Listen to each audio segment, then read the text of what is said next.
আজ দেখাবো কীভাবে টেনসিল করতে হয়। এবার টেনসিল করার অনেক প্রসেস আছে, তো সব থেকে সহজ এবং সুন্দর যেটা হয় সেই প্রসেসটাই আমি আজ দেখাবো। তো টেনসিল করার আগে প্রথমে আমরা যে ওয়ালটাতে টেনসিল করবো সেটাতে গ্রাফ করে নেব, টেনসিল অনুযায়ী গ্রাফ করবো। এবার টেনসিল অনুযায়ী গ্রাফ করার পরে আমরা টেনসিলটাকে ওখানে বসিয়ে দেবো এবং পেপার টেপ দিয়ে ওটাকে পেস্ট করে দেবো। দিয়ে আমরা ওর যে ভিতরটা আছে, টেনসিলের ভিতরটা ফাঁকা থাকে, এবার ওখানটা আমাকে রং দিয়ে পূরণ করতে হয়। এবার রংটা আমরা পন্স ইউজ করবো, পন্স দিয়ে করলে বেশি ভালো হয়, তুলিটা করলে কী হয় না যে রংটা বাইরে চলে যায়। তো পন্সটাতে আমরা মানে একটা প্যালেট বা কোনো কিছুতে রংটা রেখে পন্স দিয়ে রংটাকে তুলে ওখানে চিপকে দেবো।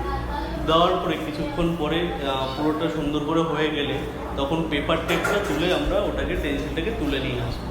এবার পেপার টেপের ভিতরে একটা প্রবলেম আছে। পেপার টেপ মারার সময় যেটা হয়, সব ক্ষেত্রে আমি দেখেছি অনেকে ভুলটা করে থাকে। তো পেপার টেপে পুরো আঠাটা মানে পেপার টেপটা যখন মারে পেপার টেপের আঠা নষ্ট করে না। এবার নষ্ট না করলে কী হয়, পেপার টেপটা আমি মারলাম যে সব কালারগুলো হয় এশিয়ান পেন্টের কালার বা আদার্স যে ওয়াটার কালারগুলো করা হয় ওয়ালে, ওই কালারটা না উঠে চলে আসে। যদি অয়েল হয় সেক্ষেত্রে একটা অন্য ব্যাপার, কিন্তু ওয়াটার কালার বলে তো আপনার চলে আসবে।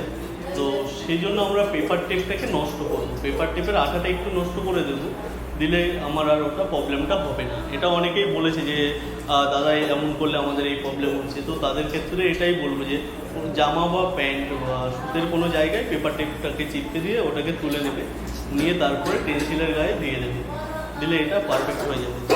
টেনসিল করতে অনেক রকম প্রবলেম হয়, যে প্রবলেমগুলো অনেকেই কমেন্ট করে, অনেকে করে না। তো আপনার যদি কোনো রকম প্রবলেম হয় আপনি কমেন্ট করবেন, আমি তার সলিউশন বা উপকরণ বা কীভাবে করলে বেস্ট হয় সেটা আমি নেক্সট একটা ভিডিও করে আপলোড করে দেবো।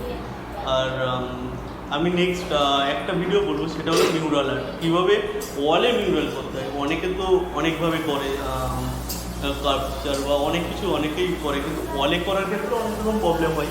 তো ওয়ালের ক্ষেত্রে আমি যেগুলো করেছি এগুলো একটা মানে ভিডিও নেক্সট করবো। তো এগুলো কীভাবে করতে হয় আর ওয়াল টেম্পার অনুযায়ী কতটা চিপিং করতে হবে বা কী করতে হবে সেটা নিয়েও একটা ভিডিও করব। তো জাস্ট ভিডিওটা আপনারা ভালো লাগলে অবশ্যই লাইক করবেন আর সাবস্ক্রাইব করবেন চ্যানেলে যদি নতুন হন। আর